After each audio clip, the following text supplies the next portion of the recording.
Into June. June, of course, brings us into the start of hurricane season, and I know a lot of us already well versed in hurricane prep. You can never hear it too many times, though. But one thing that many people overlook is their insurance policy. Let's bring in our Taylor Toole here with the latest on all of that. Good morning, Taylor. Good morning, Daniel. That's right. I spoke with Ryan Spokes at the property damage appraisers. In his year of experience, he tells me at least 70 to 80% of people don't know what's on their policy, what's covered, what's not covered, whether they live in a floodplain, and what exactly would make their deductibles increase, which doesn't have to be because of hurricane or flood damage, but could dwindle down to something as simple as being in the same zip code as folks with damage, even if you're landlocked.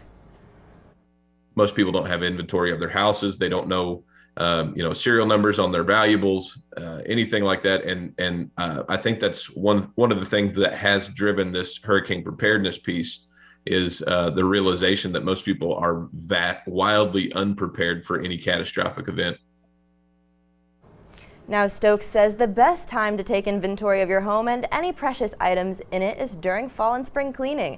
That way you can easily knock it off the to-do list and just make sure you have a singular, safe place to keep these records. Live in studio, Taylor Toole, KATC TV3.